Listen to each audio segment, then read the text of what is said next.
The year is 1100. A new century dawns on a world trembling with change. The dust of the First Crusade has barely settled, and the name Jerusalem is whispered with a mixture of pious reverence and martial pride throughout the kingdoms of Western Europe. This is not the slumbering, fragmented world of the so-called Dark Ages. This is an age of awakening, an era of fierce conviction, soaring ambition, and violent contradiction. Welcome to our journey through the history of Christianity in the 12th century. Over the next few minutes, we will explore a period that forged a new identity for the faith. An identity defined by the sword of the Crusader, the chisel of the Gothic architect, the disciplined mind of the scholastic philosopher, and the austere piety of the monastic reformer. It was a century where faith moved mountains, but also dug chasms between peoples that endure to this day. Our story begins in the Holy Land. The stunning success of the First Crusade left 4 fledgling Crusader states carved into the Middle Eastern landscape, islands of Latin Christianity in a sea of Islam and Eastern Orthodoxy. For decades, these kingdoms, like the Kingdom of Jerusalem, survived through a delicate balance of warfare, diplomacy, and trade. But this foothold was precarious. In 1144, the city of Edessa fell to the Muslim leader Zengi, sending shockwaves back to Europe. The response was the Second Crusade, famously preached by the most influential man in Christendom, Bernard of Clairvaux. He galvanized kings and commoners with sermons of fiery conviction. Yet, despite its grand ambitions, the Second Crusade was a catastrophic failure. Led by King Louis VII of France and Emperor Conrad III of Germany, the campaign was plagued by mistrust, poor planning, and decisive military defeats. It achieved nothing and left the Crusader states weaker than before. Life in these outre-mer or overseas kingdoms was a unique blend of Western European feudalism and Middle Eastern reality. The Frankish lords built magnificent castles like Croc des Chevaliers, but they also learned to appreciate local cuisine, bathing habits, and medicine.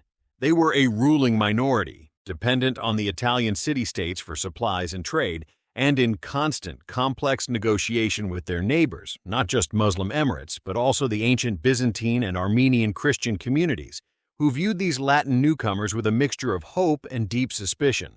To defend these territories, a new and potent fusion of warrior and monastic ideals was born: the military orders.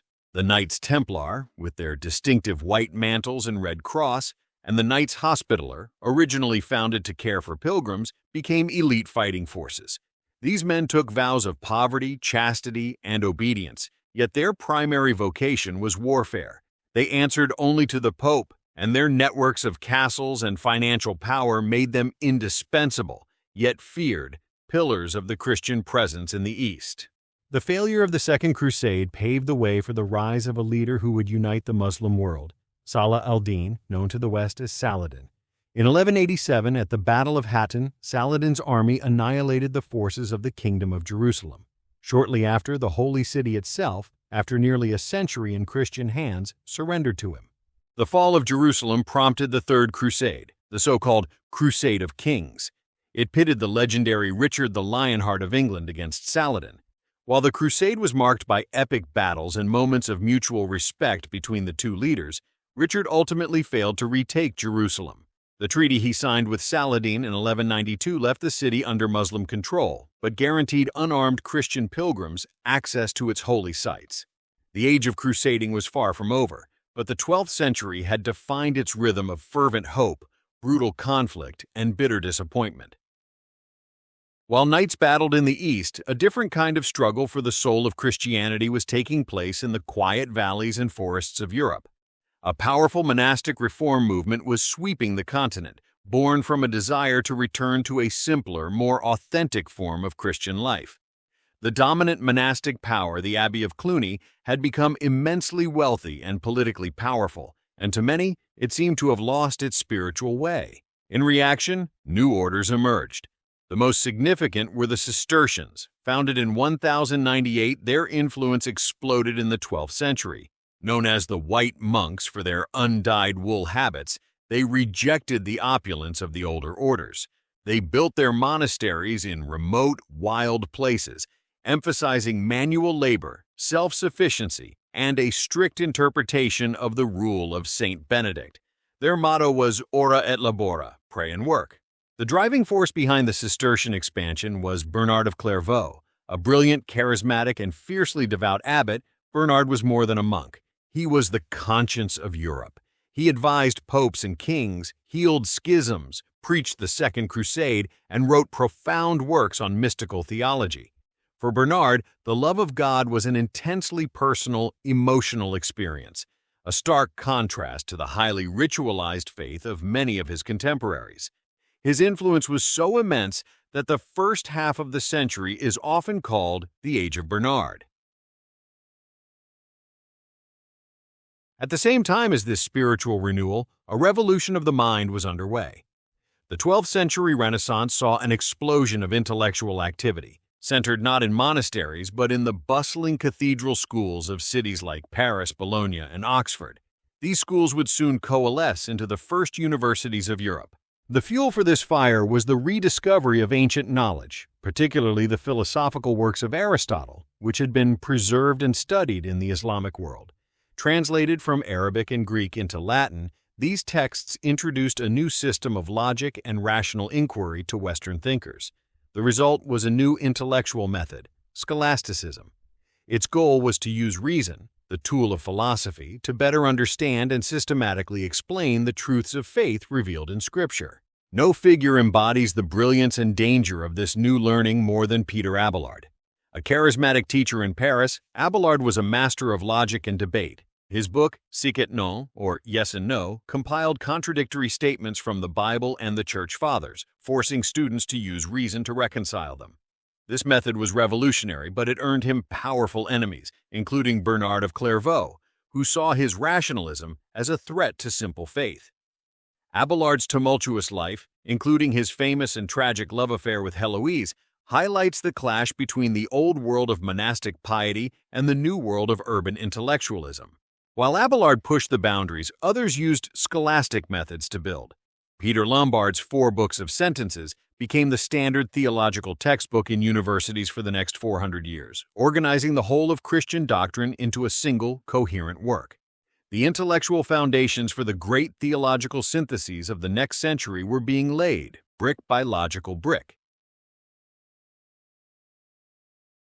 This dynamic century was also defined by a titanic struggle for power. Who held ultimate authority in Christendom, the Pope or the Emperor? The investiture controversy, the fight over who could appoint bishops, was formally settled by the Concordat of Worms in 1122. It was a compromise, but one that largely favored the growing power and legal machinery of the papacy. Nowhere was the clash between church and state more dramatic than in England. King Henry II sought to bring the church under the authority of his royal courts. His childhood friend and chancellor, Thomas Becket, whom he appointed Archbishop of Canterbury, was expected to help him. But once he became archbishop, Becket underwent a profound transformation, fiercely defending the church's independence against the king. Their bitter conflict culminated in 1170. In a fit of rage, Henry famously cried out, "Will no one rid me of this turbulent priest?" 4 of his knights took the words literally. They rode to Canterbury Cathedral and murdered Thomas Becket at the altar. The crime horrified Christendom. Becket was almost immediately declared a martyr and a saint, and his shrine became the most popular pilgrimage site in England. A humiliated King Henry was forced to do public penance. The church had won. But as the institutional church grew in power and wealth, it also faced challenges from within. Popular religious movements began to question its authority and doctrines. In southern France, the Cathars, or Albigensians, preached a radical dualist faith, believing the material world was an evil creation and rejecting the sacraments, the priesthood, and the cross. Further north, Peter Waldo, a merchant from Lyon, gave up his wealth to preach a life of apostolic poverty. His followers, the Waldensians, emphasized direct access to the Bible, which they translated into the common tongue, a practice the church viewed with deep suspicion. Throughout the 12th century, the church's response to these so-called heresies was often localized and inconsistent. But by its end, the stage was being set for a more systematic and brutal crackdown. The seeds of the Inquisition were being sown. This creative energy also expressed itself in stone and glass. The 12th century witnessed one of the most profound shifts in architectural history. the birth of the Gothic style. For centuries, churches were built in the Romanesque style, heavy, solid, earthbound buildings with thick walls, rounded arches, and small windows.